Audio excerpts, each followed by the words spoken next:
This is going to upset United fans, but here we go. Are they actually any good? Because let's face it, you take a look at the quality of the opposition that they've faced so far, and you would expect them to win every single one of these matches. And they did. Exactly. Yes. So how can we gauge how good they are? Well, that's going to be over. Yeah, you horrible, instigating, troublemaking little man. I think they've moved forward, personally. I think they've made a big stride forward. As the two Manchester clubs have made a big stride forward. We're going to find out just where Chelsea are going to evolve in all this. But I think clearly United have taken a step forward. I think the results would suggest it. I think against weaker teams last year, they gave up points. They weren't as clinical, they weren't as strong, they weren't as organised. They've got Matic to hold in there.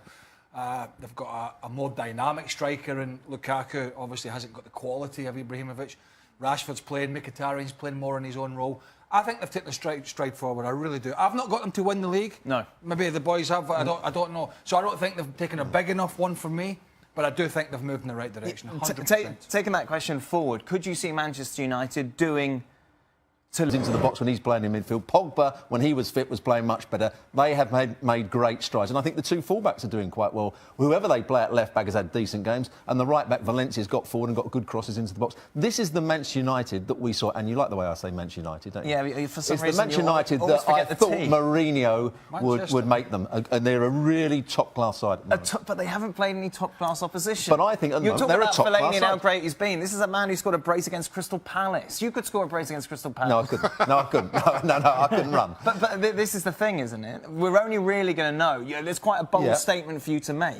We're going to know after the next 4 games. But I can't see any chink in their armour at the moment. They're defending well. They're looking solid in midfield. They're creating more. They've got more pace in the side. Lukaku can score goals out of nothing. The one problem that they have is Pogba's been injured and will be injured for a little while in those big games, probably. Tottenham, Chelsea, Liverpool over the next 4 matches for Manchester United in the league. This is proper stuff now. This is where we're really going to know. Well, and then you're looking at a team like Spurs who still can't seem to figure out the hoodoo at Wembley at home, but winning games on the road, and so. But there's no question that Manchester United is better than they were last year. But this will be the test. You can only beat the teams that are played in front of you. You beat the teams that have played in front of you. You go there.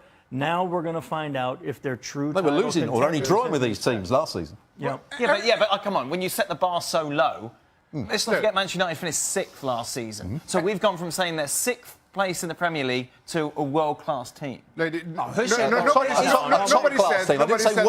They're top class. There's a lot of difference between a world-class and a world-class. Top-class side in the Premier League at the moment. The thing for me is Manchester United are miles better than they were 12 months ago. The results say as much. The performances say as much.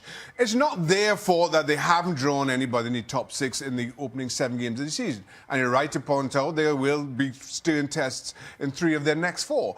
But if you are coming into trying to figure out exactly who you are, you've got a new striker up front, it looks like a new system the manager's playing, that's just a great way to start this season with lesser teams, to have that confidence going in. So now they're in a fantastic position with a little bit of wiggle room against these teams to come. Now, to your question, Dan, can we see them doing as City did against Chelsea or Liverpool? You're not sure because you're not quite sure how Mourinho sets up against top-class opposition, given what we've seen from him in the past.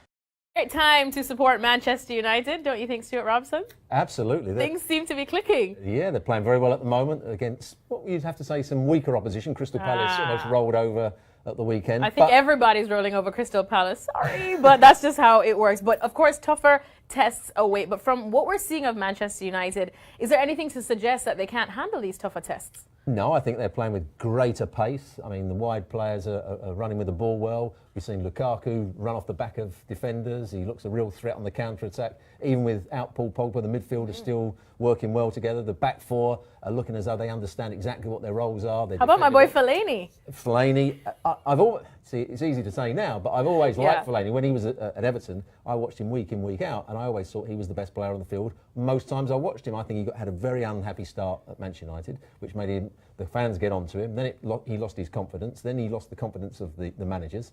Mourinho is getting the best out of him. He's not going to start most weeks, but he is still a threat when he makes runs into the box, as he showed against Crystal Palace, and he does a good defensive job as well. Well, as we said, tougher test await Manchester United. Let's have a look at their upcoming fixtures now, at least in the Premier League. So they're at Liverpool, Huddersfield, Spurs and Chelsea. Some 3 big names, with all due respect there to Huddersfield. Stu, how do you see them faring in these upcoming fixtures?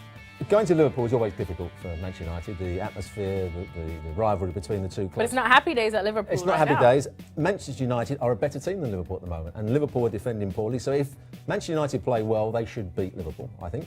Huddersfield, we saw against Tottenham after quite a good start. Huddersfield have now dropped away, and I think Manchester United will beat them.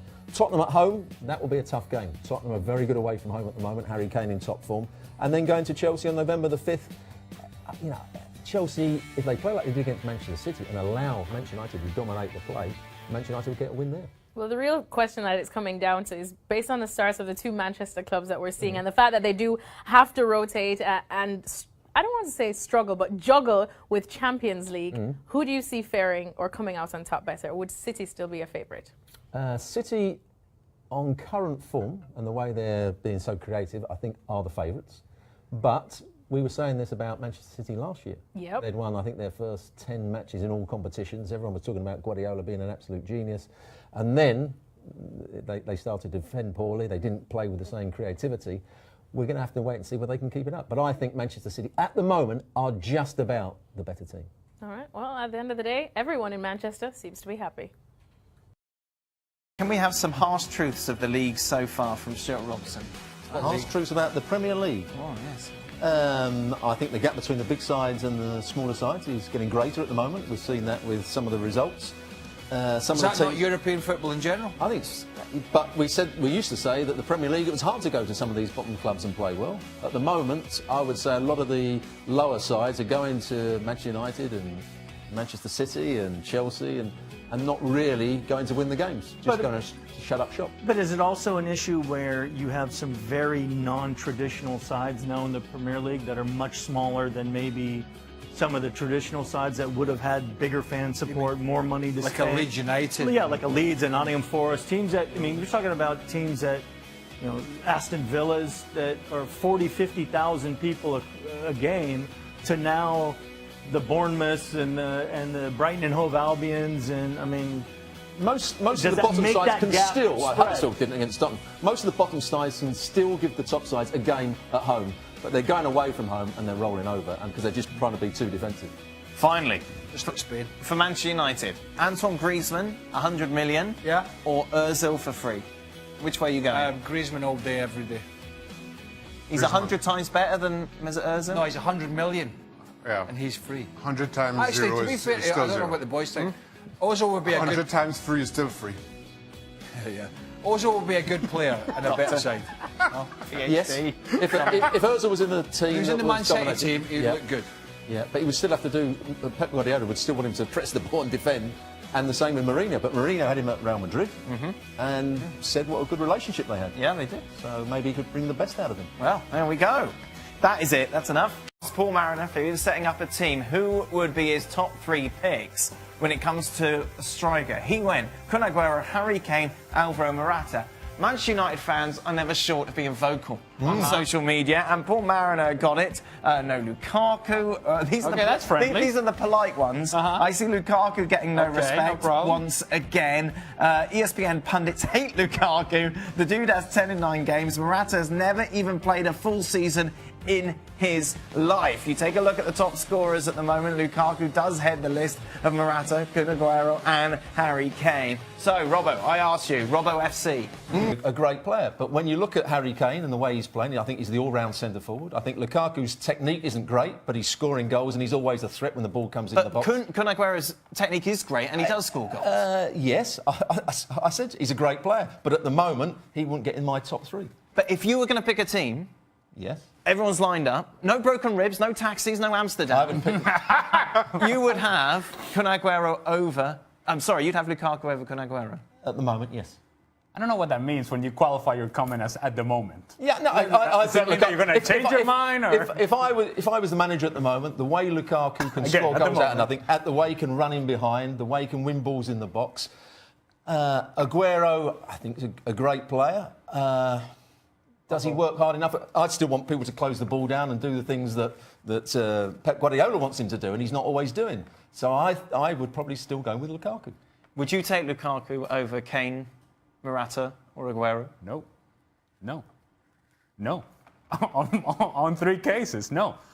And it's not, when people get upset about this, we're not saying that Lukaku is not going to score goals for Manchester United. We're not saying that he's not going to be a very good player for Manchester United. But what we are saying is that Kane is superior. What we are saying is that Kun Agüero at his best is better than Romelu Lukaku. And what we are saying is that Alvaro Morata, on what we have seen and potentially what we could see, is a more complete player than Romelu Lukaku. I'll ask you a question slightly differently. If Aguero played for Everton last season, would he have scored as many goals as Lukaku did? What kind of question is that? Because we're talking about a player that Lukaku's scoring goals out of nothing, and he doesn't need to play for a good team to be a good striker. Just because you have some against Aguero doesn't mean that now you got to send him to Everton. Now you got to send him to Everton. I always judge a striker. If they're playing in a poor team and they still score goals, that means they're a top-class striker. Aguero. So Aguero is not a top-class striker? I said he's a great player. That doesn't always work the role. No. That has no validity whatsoever. Lukaku at the moment looks like a top striker. Hey, make your argument for Lukaku, but not make it against Aguero. It is quite what it used to be like years ago, but it's just what football is nowadays, isn't it? You get yourself up for big games, and then your smaller games, I think your fans expect them to win now, but it's not always the case. But I think it's the same up in that country. You know, I heard Mourinho has been asking for us to make more noise, which I understand completely. You know, Sir Alex Ferguson stands quite sort of family orientated, but I think it's improving. I think, you know, the better the team do, the better the atmosphere gets, and you know, East End and Stretford End, the atmosphere is amazing on a match day. When we play, you know, Spurs or Chelsea or, you know, Liverpool and all that, it's brilliant. You can't beat Old Trafford on a match day.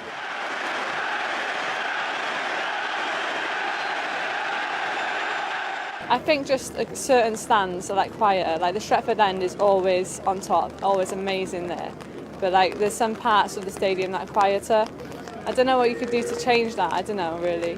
I would like it if like they sang like Glory Glory Man United before the match or something like that. I think that would get people like more up for it. I mean, every time I've been, it's been decent. I don't know, maybe if the sound doesn't reverberate around the grounds as it should, maybe, but no, I think it's fine. No, I think the away support is better. United away support is generally better. But no, I think the atmosphere is still pretty intimidating. Must be, we haven't lost at home for over a year. It does need to get better, you know what I mean? More corporate tickets that are sold. You know, you ask questions about the atmosphere, everybody does in United, but it does get it does get better after every game. I'm not going to lie. This is going to upset United fans, but here we go. Are they actually any good? Because let's face it, you take a look at the quality of the opposition that they've faced so far, and you would expect them to win every single one of these matches. And they did. Exactly. Mm-hmm. Yes. So how can we gauge how good they are? Well, that's going to be over. Yeah, you horrible, instigating, troublemaking little man.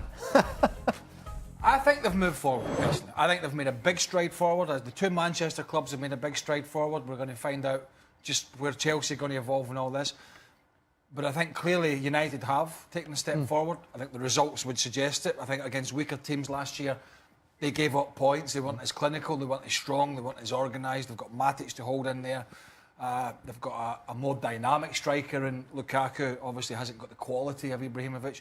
Rashford's playing, Mkhitaryan's playing more in his own role. I think they've taken a stride forward, I really do. I've not got them to win the league. No. Maybe the boys have, I don't know. So I don't think they've taken a big enough one for me, but I do think they've moved in the right direction, 100%. Taking that question forward, could you see Manchester United doing into the box when he's playing in midfield. Pogba, when he was fit, was playing much better. They have made great strides. And I think the two fullbacks are doing quite well. Whoever they play at left-back has had decent games. And the right-back, Valencia's got forward and got good crosses into the box. This is the Manchester United that we saw. And you like the way I say Manchester United, don't you? Yeah, for some it's reason the Manchester United that I thought Mourinho would make them. And they're a really top-class side. But they haven't played any top-class opposition. But I think You're talking they're about a top-class Fellaini and how side. great he's been. This is a man who scored a brace against Crystal Palace. You could score a brace against Crystal Palace. No, I couldn't. No, I couldn't.